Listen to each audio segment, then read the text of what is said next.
ले पहले बच्चों, चलो अब स्टार्ट करते हैं एसिडिटी ऑफ फिनॉल। आइए फिनॉल की कहानी समझते हैं, चेक करते हैं कि फिनॉल हमारा एसिड है या नहीं है। तो बच्चों इसको बनाने के लिए ना आपको रेजोनेंस बनाना पड़ेगा। अब आधे बच्चे कहेंगे सर हमें तो रेजोनेंस बनाना आता ही नहीं है, तो टेंशन मत लो, जैसे जैसे बता रहा हूं वैसे वैसे काम करो, ठीक है। तो रेजोनेंस का ना एक चीज, एक रूल है वो याद कर लो, और वो क्या है, वो ये है पोजीशन मार्क, पोजीशन की मार्किंग करो एंड देन मूव करो, देन मूव। तो मैंने दो बातें बताई, position mark then move, position mark then move, position mark then move, याद कर लो आज से। तीसरा, आप उससे वापस नहीं जा सकते, मतलब जहां पे आपने पोजीशन मार्क कर दी ना उसके वापस नहीं जा सकते, आपको आगे ही बढ़ना पड़ेगा। पोजीशन मार्क, मूव, जहां मार्क करा उससे पीछे नहीं जाना। ये तीन बातें बच्चों जो आपको भूलनी नहीं है। आइए समझाते हैं रेजोनेंस कैसे बनता है।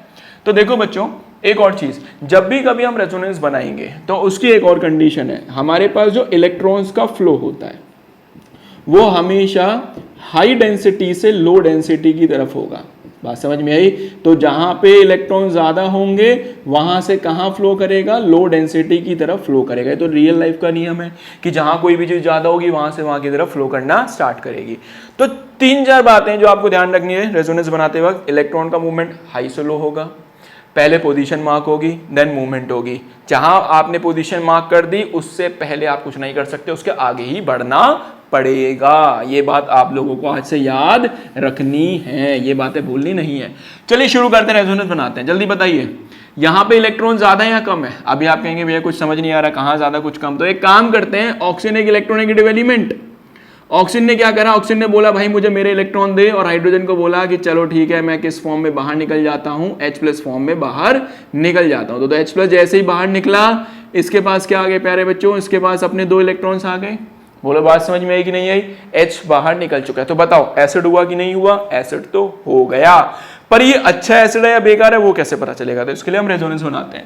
अब क्या हुआ जल्दी बताओ, रेजोनेंस बनाना है। इलेक्ट्रॉन कहां ज्यादा दिख रहे हैं आप लोगों को, जल्दी बताइए, इलेक्ट्रॉन कहां ज्यादा दिख रहे हैं? इलेक्ट्रॉन ऑक्सीजन के ऊपर ज्यादा दिख रहे हैं, तो क्या होगा, ज्यादा से कम की तरफ फ्लो होंगे। चलिए पोजीशन मार्क देन मूवमेंट। तो आपको क्या करना है बेटा, ये इलेक्ट्रॉन यहां जंप कराने हैं और ये दोनों इलेक्ट्रॉन यहां जंप कराने हैं। अब आधी जनता कहेगी ये क्या हो रहा है, कहां से कहां जंपिंग हो रही है। मैं इस कार्बन को और इस कार्बन को बना के दिखाता हूं। पहला ये कार्बन, बीच में क्या लगा हुआ है, डबल बॉन्ड, यहाँ पे क्या लगा हुआ है, कार्बन। बोलो बात समझ में आई कि नहीं आई? ये कौन सा बॉन्ड है, सिग्मा, ये कौन सा बॉन्ड है, पाई। मैंने भाई कुछ नहीं करा, मैंने जो ये पाई बॉन्ड के जो इलेक्ट्रॉन है ना इसको उठा के इस कार्बन पे कर दिया। ये बात तो मैंने कई बार बताई है। क्या बताई है? कि इलेक्ट्रॉन जंप करते हैं कभी इस वाले पे कभी इस वाले कार्बन पे। बात याद रहेगी? बोलो बात समझ में आई? तो बच्चों यहां पे बस दिखाया नहीं जा रहा है, लेकिन काम वही हो रहा है जो आप बहुत समय से पढ़ते हुए आ रहे हैं। तो ये इलेक्ट्रॉन जंप करके यहाँ पे आ गए। बोलो यहां तक की पोजीशन मार्क हो चुकी है, पोजीशन मार्क हो गई। अब कुछ नहीं करना, मूवमेंट करनी है। आइए मूवमेंट कराते हैं। तो मूवमेंट कराते हैं। ये बनाया हमने क्या, बेंजीन। सबसे पहले किस किस को नहीं छेड़ा, जिसको नहीं छेड़ा उनको एज इट इज ड्रॉ कर लो। इसको नहीं छेड़ा और इसको भी नहीं छेड़ा। बेटा जैसे ये 2 इलेक्ट्रॉन यहाँ आए, यहाँ पे कौन सा बॉन्ड आ गया, डबल बॉन्ड। ऊपर क्या लगा है, ऑक्सीजन, और ऊपर क्या लगे हुए, as it is 2 lone pair. और ये दोनों इलेक्ट्रॉन्स मूव करके इस कार्बन पे आ गए, तो इस पे कौन सा चार्ज आया, माइनस। बोलो बात समझ में आई कि नहीं है? कहेंगे सर माइनस कैसे आया, फिर से वही कहानी, जब ये यहाँ मूव करके जाएंगे तो बच्चे यहाँ पे कौन सा चार्ज आएगा, माइनस। क्यों? क्योंकि दोनों इलेक्ट्रॉन्स मूव करके गए हैं, दोनों इलेक्ट्रॉन्स मूव करके गए हैं तो माइनस चार्ज आया। आया बात समझ में? चलो अब क्या करना है, यहाँ तक हो चुका है। अब यहाँ की क्या करनी है हमें, पीछे इससे नहीं जा सकते, पोजीशन मार्क देन मूव। तो ये वाला इधर जंप करेगा, और ये देखो ये कार्बन दिख रहे हैं आप लोगों को, कार्बन कार्बन, तो ये कहाँ जंप करेंगे, इस वाले कार्बन पे जंप करेंगे। पोजीशन मार्क हो गई। आइए मूवमेंट शो करते हैं प्यारे बच्चों। तो मूवमेंट लगाते हैं, तो मूवमेंट करते हैं। किस किस को नहीं छेड़ा, इसको इसको नहीं छेड़ा, इन दोनों को एज इट इज बना लो, ऑक्सीजन। क्लियर है? अब जैसे ये यहाँ पे आए, यहाँ पे क्या आ गया बेटा, डबल बॉन्ड। ये वाले यहाँ पे आए तो यहाँ पे क्या आ गया, माइनस चार्ज। बोलो बात समझ में आई कि नहीं आई? सिंपल काम क्या करना है, यहाँ तक आ चुके हैं, अब यहाँ की पोजीशन से पीछे नहीं जा सकते, आगे ही मूव करना पड़ेगा। फिर से वही काम, position mark and then movement. तो पोजीशन मार्क हो चुकी है, जनाब कुछ समझ में आ रहा है? ये इस पे आया और ये दोनों इस कार्बन पे आ गए, पोजीशन मार्क हो गई। चलिए मूवमेंट करते हैं बच्चों। तो मूवमेंट करेंगे, ये आई मूवमेंट, किस किस को नहीं छेड़ा, इसको इसको नहीं छेड़ा, तो डबल बॉन्ड, यहाँ लगाया ऑक्सीजन, ये लगा दिए वापस से लोन पेयर, और जब ये यहाँ पे आएगा प्यारे बच्चों तो यहाँ पे क्या आ गया डबल बॉन्ड, और यहाँ आया तो यहाँ पे क्या आ गया माइनस। बोलो बात समझ में आई? यहाँ तक का काम हो चुका है, यहाँ तक की मूवमेंट हो चुकी है। फिर से क्या करना है, पोजीशन मार्क देन मूवमेंट। तो पोजीशन मार्क ये यहाँ गया और ये वापस कहाँ चला गया, जहाँ से आया था। तो देखो फाइनली क्या बनेगा, ये बनाया बेंजीन, जिसको नहीं छेड़ा उसको एज इट इज बनाओ, इनको नहीं छेड़ा, ये नहीं छेड़ा, यहाँ पे क्या आया बेटा डबल बॉन्ड, जैसे ये घूम कर आया डबल बॉन्ड आ गया। और ध्यान से देखोगे प्यारे बच्चों तो ये ऑक्सीजन के ये वाले इलेक्ट्रॉन वापस चले गए ऑक्सीजन, और ऑक्सीजन के पास कितने इलेक्ट्रॉन आए वापस से, 6 इलेक्ट्रॉन से वापस आ गए। बोलो बात क्लियर है कि नहीं? जरा ध्यान से देखो, पहले बॉन्ड्स किधर थे, 1 2 3 यहाँ थे, अब बॉन्ड देखो कहाँ पे आ गए। बोलो बात समझ में आई कि नहीं आई? दैट मीन्स इलेक्ट्रॉन्स क्या कर रहे हैं, कॉन्टिन्यूअसली रिवॉल्व कर रहे हैं। इलेक्ट्रॉन्स क्या कर रहे हैं, कॉन्टिन्यूअसली रिवॉल्व कर रहे हैं। थोड़ा सा इसको समराइज करता हूं और इसको मैं ऐसे बताने की आप लोगों को कोशिश करता हूं। देखो प्यारे बच्चों, ये बनाया मैंने बेंजीन, अभी सारी राम कहानी क्लियर हो जाएगी और मजा आ जाएगा कसम से। ये बनाया बेंजीन, अगर आपने जब ये रेजोनेंस बनाया, ठीक है, जब आपने ये रेजोनेंस बनाया, हम इसको रेजोनेटिंग स्ट्रक्चर्स में दिखा देते हैं, तो जब आपने इसका क्या बनाया बच्चों, रेजोनेंस बनाया, तो एक बार माइनस आया यहाँ पे, एक बार माइनस चार्ज आया यहाँ पे, और एक बार माइनस चार्ज आया प्यारे बच्चों यहाँ पे, और ऊपर क्या लगा हुआ था ऑक्सीजन, और यहाँ पे क्या लगा हुआ था हाइड्रोजन। बोलो बात समझ में आई कि नहीं आई? अरे यही तो कहानी है, इन्हीं जगह पे तो आया है माइनस चार्ज। अब देखो कहानी क्या हुई और एसिडिक स्ट्रेंथ में कैसे फर्क पड़ा। आइए शुरू करते हैं बच्चों। जैसे ही इसने हाइड्रोजन को बाहर निकाला H+ के फॉर्म में, बॉन्ड तोड़ा, तोड़ने के बाद इलेक्ट्रॉन लिए, H+ के रूप में ये बाहर निकला। जैसे ही ये बाहर निकला, मैंने क्या बताया था, मैंने ये बताया था ऑक्सीजन इसको वापस खींचने की कोशिश करेगा, ऑक्सीजन इसको वापस खींचने की कोशिश करेगा। पर बेटा हुआ क्या, जैसे ही ये वापस आया ऑक्सीजन ने अपने इलेक्ट्रॉन्स को घुमा दिया, इलेक्ट्रॉन्स को घुमा दिया। किस में घुमा दिया, रेजोनेंस में घुमा दिया, बेंजीन में घुमा दिया। और जैसे ही घुमा, अब बेचारा H कह रहा है यार मेरे इलेक्ट्रॉन कहाँ है, यहां तो है ही नहीं, मैं किसके साथ जुड़ूंगा। बोलो बात समझ में आ रही है कि नहीं आ रही है? तो H+ कहता चलो कोई बात नहीं, मैं एक काम करता हूं, मैं यहां पे जाके जुड़ जाता हूं, मैं यहां पे जाके जुड़ जाता हूं। जैसे ही बेचारा H+ भटकते हुए यहां आया, इसने आगे फेंक दिया, कह रहा यहां भी नहीं है इलेक्ट्रॉन, तो कह रहा है चलो कोई बात नहीं, यहां नजर आ रहे हैं, मैं यहां जुड़ जाता हूं। तो ये यहां पहुंचा तो इलेक्ट्रॉन यहां आ गए, कह रहा कोई बात नहीं यार, यहां नहीं है तो मैं घूम के यहां जुड़ जाता हूं, यहां भी नहीं जुड़ा, कहां चले गए, यहां चले गए। दैट मींस H+ जुड़ ही नहीं पा रहा है।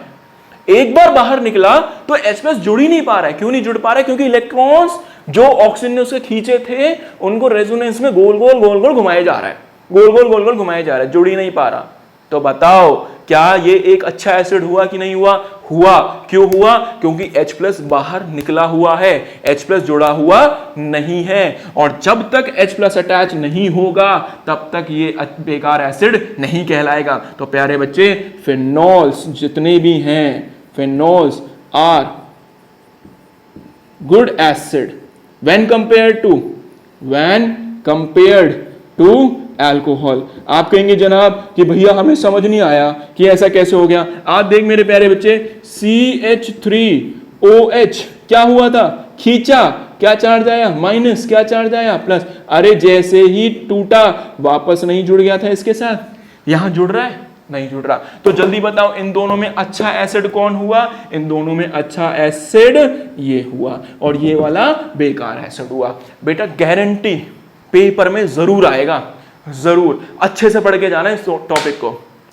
पेपर में सीधा है 5 मार्क्स में कि आपको क्या करना है, show the acidic character of phenol and alcohol. तो आपको ये पूरा रेजोनेंस बनाना पड़ेगा, पूरा रेजोनेंस शो करना पड़ेगा, पूरी मार्किंग करनी पड़ेगी। अब सवाल ये है कि भैया क्या यहाँ पर जो हम लोगों ने ये बनाया, जो भी हमारे पास दिख रहा था फिनोल, क्या हम इसकी एसिडिक स्ट्रेंथ को बढ़ा सकते हैं या कम कर सकते हैं? तो आइए इसको बढ़ाते और कम करते हैं। ठीक है, तो एक काम कीजिए, पहले प्यारे बच्चों ये लिख लीजिए, फिर आगे बढ़ते हैं। लिख लीजिए, पहले लिख लिया, शाबाश। अब क्या करते हैं, अब हम चेक करते हैं कि जो हमारे पास फिनोल बना हुआ था, क्या हम उसकी एसिडिक स्ट्रेंथ को बढ़ा सकते हैं या कम कर सकते हैं? क्या इसका कोई तरीका है? हाँ जी, एक तरीका है। आइए शुरू करते हैं। तो बच्चों आज हम जो देखेंगे ना, फर्स्ट उसी में ही पहले हम देखेंगे प्लस आई इफेक्ट की पावर, कि प्लस आई इफेक्ट की क्या पावर है। तो इसमें हम एक ग्रुप यूज करेंगे, मिथाइल ग्रुप CH3, और इससे कंपेयर करेंगे कि क्या फर्क पड़ने वाला है। आइए शुरू करते हैं। तो इसको लेते हैं, फिर ये खत्म हो जाएगा, 2 मिनट का और 5-7 मिनट का और बचा है। तो देखो सिंपल है, मैंने क्या बनाया, ये बनाया मैंने फिनॉल, ये बनाया OH लगा दिया प्यारे बच्चों। यहां पर इस समय मैंने इस पोजीशन पे लगा दिया CH3। अब आधे बच्चे कहेंगे भैया कौन सी पोजीशन है, तो बेटा जो हमारा मेन ग्रुप होता है उस मेन ग्रुप के बाद जो पहली पोजीशन होती है इसको बोलते हैं ऑर्थो, इस वाली को बोलते हैं मेटा, नीचे वाली को बोलते हैं पैरा। तो ये भी कैसी हुई ऑर्थो, ये भी कैसी हुई मेटा, और नीचे वाली हुई पैरा। तो ये भी क्या है बेटा, ये भी पैरा पोजीशन है। तो ये जो पोजीशंस है ना ये मेन ग्रुप के हिसाब से बदलती रहती है, तो आप इनकी टेंशन मत लीजिएगा। अभी आपको याद रखनी है कि हमारे पास क्या है बच्चों, हमारे पास ऑर्थो पोजीशन पे लगाया। सेकंड मैंने क्या करा, एक CH3 ग्रुप और लगा दिया, और वो कहाँ पे लगाया इस बार, एक CH3 यहाँ लगाया, एक CH3 बेटा मैंने यहाँ लगा दिया, और ऊपर क्या लगा दिया OH। अब मेरा मन नहीं भरा, मैंने कहा मैं एक काम करता हूँ, मैं एक CH3 ग्रुप और लगा देता हूँ। तो बेटा मैंने यहाँ OH लगाया, यहाँ CH3 लगाया, यहाँ CH3 लगाया, और यहाँ भी क्या लगा दिया CH3। तो मैंने एक में यहाँ पर ऑर्थो पे लगाया, एक पर मैंने ऑर्थो और पैरा पे लगाया, और एक पर मैंने ऑर्थो पैरा ऑर्थो पर लगाया। चेक मुझे ये करना है इन तीनों में तगड़ा एसिड कौन है। अभी थोड़ी देर पहले बताया था CH3 कैसा ग्रुप है, CH3 बेटा इलेक्ट्रॉन्स को डोनेट करेगा, इलेक्ट्रॉन डोनेटिंग ग्रुप है, तो इलेक्ट्रॉन्स की बारिश करता है। तो सुनो प्यारे बच्चों, हुआ क्या, यहां पर H बाहर निकला था किसके फॉर्म में, प्लस यहां पे क्या था बेटा माइनस। अब CH3 ने क्या करा, CH3 ने इलेक्ट्रॉन्स को डोनेट करना चालू करा। किसको इलेक्ट्रॉन्स डोनेट किए, रेजोनेंस में इलेक्ट्रॉन डोनेट किए, तो इलेक्ट्रॉन डेंसिटी बढ़ी, और जब इलेक्ट्रॉन डेंसिटी बढ़ी क्या H प्लस यहां बाहर भागेगा, नहीं भागेगा, खट से जुड़ जाएगा। बोलो बात समझ में आई कि नहीं आई, ठीक है। दूसरे में कंपेयर करते हैं, यहां देखो बच्चों, यहां पे मैंने बनाया H प्लस और यहां क्या आया माइनस, वही ब्रेक हो चुका है। यहां पे इलेक्ट्रॉन डोनेट करने वाले कितने ग्रुप है हमारे पास, 2 ग्रुप है, मतलब ये भी इलेक्ट्रॉन की बारिश कर रहा है, ये भी इलेक्ट्रॉन की बारिश कर रहा है, तो भर भर के इलेक्ट्रॉन डेंसिटी गई, और जब इलेक्ट्रॉन डेंसिटी बहुत ज्यादा हो गई तो H को मौका मिला तो खट से लपक के जुड़ गया बेटा, बिल्कुल देरी नहीं लगाई और फटाफट जुड़ गया। यहां चेक करो, यहां पे इलेक्ट्रॉन डोनेट करने वाले कितने ग्रुप्स हैं प्यारे बच्चों, यहां पे इलेक्ट्रॉन्स डोनेट करने वाले 3 ग्रुप्स हैं, तो इलेक्ट्रॉन डेंसिटी बहुत ही ज्यादा हो गई, बहुत ज्यादा। तो क्या अब H प्लस रहेगा बाहर, नहीं रहेगा, तो खट से जुड़ जाएगा। तो खुद बताओ कि अगर मैं CH3 ग्रुप लगा रहा हूं तो एसिडिक स्ट्रेंथ बढ़ रही है कम हो रही है, एसिडिक स्ट्रेंथ कम हो रही है। क्यों, क्योंकि H प्लस बाहर रुक ही नहीं पा रहा है। जब तक H प्लस बाहर नहीं रुक पाएगा तो एसिडिक स्ट्रेंथ अच्छी नहीं होगी। तो ये सबसे खराब एसिड हुआ, ये उससे अच्छा हुआ, और ये ठीक है, इन सब से बेहतर हुआ। तो जल्दी बताओ बेटा इन सब में सबसे अच्छा एसिड कौन है, तो इन सब में फर्स्ट वाला सबसे अच्छा, देन इनके अंदर सेकंड वाला, एंड देन इनके अंदर 3 डिग्री। तो ये हो गई इनकी एसिडिक स्ट्रेंथ। तो बच्चे ये क्या आई, इनकी एसिडिक स्ट्रेंथ निकल कर आ गई। तो ये इनकी एसिडिक स्ट्रेंथ हो गई।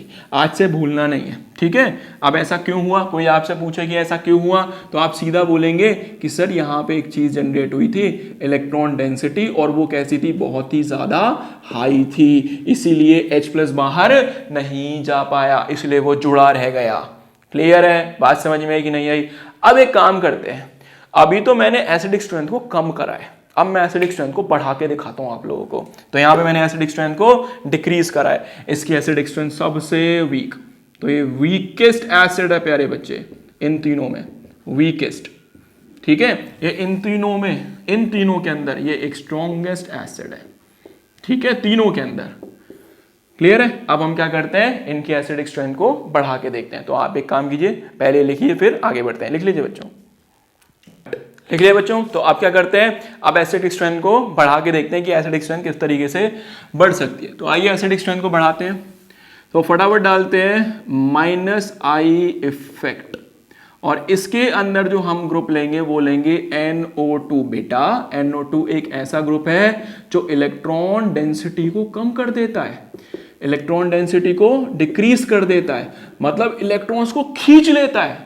ये कैसा ग्रुप हुआ, आइए शुरू करते हैं।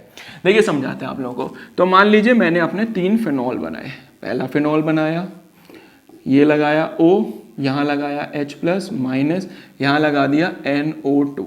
सेकेंड पोजीशन पर बेटा मैंने ये लगाया, यहाँ लगा दिया O, यहाँ लगा दिया H प्लस, यहाँ लगाया NO2, एक NO2 यहाँ। ये कौन सी है, ऑर्थो पैरा, ठीक है। अब हम लोगों ने क्या करा, हम लोगों ने एक OH यहाँ माइनस, एक NO2 यहाँ लगाया, एक NO2 यहाँ लगाया और एक NO2 यहाँ लगा दिया। अब हमें कंपेयर करना है तीनों में अच्छा एसिड कौन है। मैंने क्या बताया, NO2 एक ऐसा ग्रुप है जो इलेक्ट्रॉन्स को खींच लेता है, जो इलेक्ट्रॉन की डेंसिटी को कम कर देता है। तो आइए देखते हैं। जैसे ही बेटा, आई थिंक कैमरा हीट हो चुका है, तो 5 मिनट का ब्रेक लेते हैं, फिर यहीं से इसको कंटिन्यू करते हैं। कैमरा हीट हो रहा है बच्चों, तो अभी 5 मिनट का ब्रेक लेते हैं, फिर कंटिन्यू करते हैं, ठीक है। चलिए वापस से स्टार्ट करते हैं। एक्चुअल में थोड़ा सा इशू आ गया था, कैमरा हीट हो गया था, खैर कोई बात नहीं, आइए वहीं से शुरू करते हैं। तो देखो सिंपल है यार कि यहाँ पे क्या हुआ था, सिंपल मैंने यहाँ पर NO2 लगाया, इन 2 जगह पर NO2 लगाया, 3 जगह पर NO2 लगा दिया। अब कहानी ये कहती है कि कहां पर एसिडिक स्ट्रेंथ ज्यादा होगी और कहां पर एसिडिक स्ट्रेंथ कम होगी। कुछ सोच के बताओ। NO2 क्या करता है, इलेक्ट्रॉन डेंसिटी को कम कर देता। तो सुनो, अगर H को वापस यहां जोड़ना है तो इसके लिए क्या चाहिए, इलेक्ट्रॉन्स। और अगर NO2 ने यहां से इलेक्ट्रॉन खींच लिए, क्या H जुड़ पाएगा, तो नहीं जुड़ पाएगा। क्यों, पहले से इलेक्ट्रॉन है तो कहां जुड़ेगा। तो यही हुआ, NO2 ने इलेक्ट्रॉन खींच लिए तो H जुड़ नहीं पाया। तो यहां पे भी यही हुआ। अब भाई यहां पे खींचने वाले कितने ग्रुप्स हैं बच्चों, यहां पे इलेक्ट्रॉन्स खींचने वाले 2 ग्रुप्स हैं। तो यहां तो इलेक्ट्रॉन डेंसिटी बेहद ही कम हो गई। तो क्या H जुड़ पाएगा, तो आंसर है H नहीं जुड़ पाएगा। अब यहां ध्यान से देखो, यहां पे इलेक्ट्रॉन खींचने वाले 1 2 3 भर भर के लगे हुए हैं, भर भर के लगे हुए हैं। तो क्या H यहां जुड़ पाएगा, H यहां पे नहीं जुड़ पाएगा। क्यों, क्योंकि प्यारे बच्चे यहां पे इलेक्ट्रॉन की जो डेंसिटी है, इलेक्ट्रॉन डेंसिटी जो है वो बहुत ही ज्यादा कम है। इसी वजह से H यहां पे अटैच नहीं हो पाएगा। तो H कहेगा मैं बाहर ही ठीक हूं, मुझे नहीं जुड़ना तुम्हारे साथ, तुम्हारे पास खुद तो कुछ है नहीं। सिंपल कहानी ये होगी। बोलो बात समझ में आई। तो खुद सोच के बताओ किस केस में H प्लस ज्यादा देर बाहर रहा। इस केस में H प्लस ज्यादा देर बाहर रहा। तो बताओ इन तीनों में अच्छा एसिड कौन है। तो बेटा इन तीनों में अच्छा एसिड हुआ ये वाला, सबसे बेकार एसिड हुआ ये वाला, पर ये औरों से अच्छा है। तो आइए इसकी क्या लिखते हैं, एसिडिक स्ट्रेंथ का ऑर्डर लिखते हैं। तो जल्दी बताइए प्यारे बच्चों, एसिडिक स्ट्रेंथ का ऑर्डर क्या होगा। तो एसिडिक स्ट्रेंथ का ऑर्डर कुछ ये होगा, सबसे अच्छा वो हुआ 3rd वाला, फिर कौन सा हुआ 2nd वाला, और फिर कौन सा हुआ 1 वाला। तो प्यारे बच्चे यहाँ पर इस टॉपिक की जो सीमा है वो खत्म हो जाती है। हाँ, अब इसमें कुछ सवाल हैं जो हम बाद में करेंगे। तो अब आपको एक काम करना है, इस टॉपिक को जाना है, बहुत ही अच्छे से इसको स्टडी करना है, क्योंकि बोर्ड में आपको जरूर मिलेगा। बात समझ में आई। नीट जेईई में इसमें भर भर के क्वेश्चंस आते हैं। तो आने वाले लेक्चर में मैं इसके कुछ क्वेश्चंस भी कराऊंगा। जब तक आप लोगों को ये बहुत अच्छे से पढ़ना है। और बेटा बस आप लोगों से एक रिक्वेस्ट, आपको ये वीडियो उन बच्चों को शेयर करने जो सच में पढ़ना चाहते हैं। बस आपको इतना सा काम करना है। चलिए अब हम मिलेंगे आप सभी से नेक्स्ट वीडियो में। तब तक आप अपना ध्यान रखना और बाय बाय बच्चों।